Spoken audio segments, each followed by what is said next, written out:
বাংলাদেশের সবচেয়ে জনপ্রিয় পর্যটন গন্তব্য কক্সবাজার। বছরের লাখো পর্যটকের পদচারণায় মুখর থাকে বিশ্বের দীর্ঘতম সমুদ্র সৈকত। কিন্তু আনন্দ আর বিনোদনের এই কেন্দ্র কি ধীরে ধীরে পরিণত হচ্ছে মৃত্যু ফাঁদে?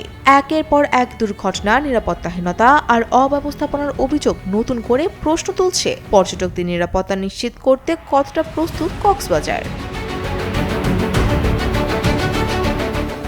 সর্বশেষ শনিবার কক্সবাজারের মেরিন ড্রাইভ সড়কের দরিয়ানগড় এলাকায় প্যারাসেইলিং করতে গিয়ে প্রাণ হারান খুলনার পর্যটক অক্ষয় সৌভিক রায়। প্রত্যক্ষদর্শীদের অভিযোগ, দুর্ঘটনার পর দ্রুত উদ্ধার কিংবা জরুরি চিকিৎসার কোনো কার্যকর ব্যবস্থা ছিল না।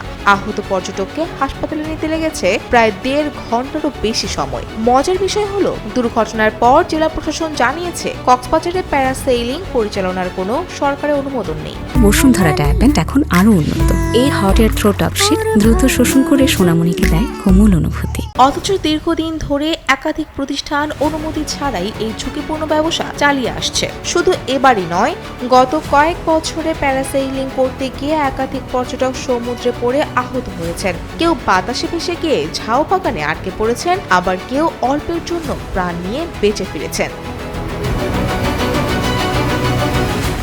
নিরাপত্তাহীনতার চিত্র শুধু প্যারাসেইলিংয়েই সীমাবদ্ধ নয়। সি সেফ লাইফগার্ডের তথ্য বলছে, গত ১২ বছরে কক্সবাজার সমুদ্র সৈকতে গোসল করতে নেমে মারা গেছেন ৭৮ জন পর্যটক।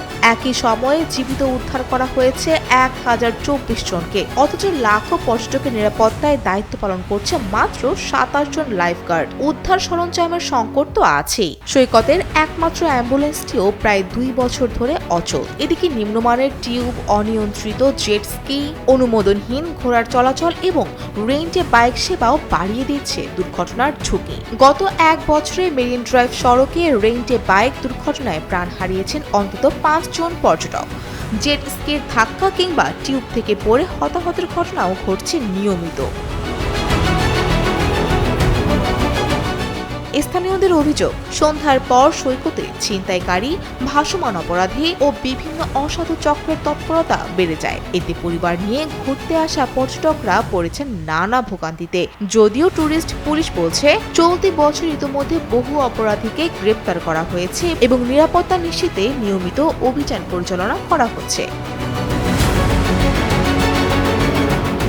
প্রাকৃতিক সৌন্দর্যের জন্য বিশ্বজুড়ে পরিচিত কক্সবাজার, কিন্তু পর্যটন খাতের সংশ্লিষ্টদের মতে নিরাপত্তা, তদারকি ও বিভিন্ন সরকারি সংস্থার মধ্যে সমন্বয়ের ঘাটতি দূর না হলে পর্যটকদের আস্থা কমে যাবে আরও। প্রশ্ন একটাই, প্রতিটি দুর্ঘটনার পর তদন্ত আর আশ্বাসের বাইরে গিয়ে কবে নিশ্চিত হবে নিরাপদ কক্সবাজার? উত্তর খুঁজছে পর্যটক সহ পুরো দেশ। ফৌজিয়া ফারিহা, টেলিসান।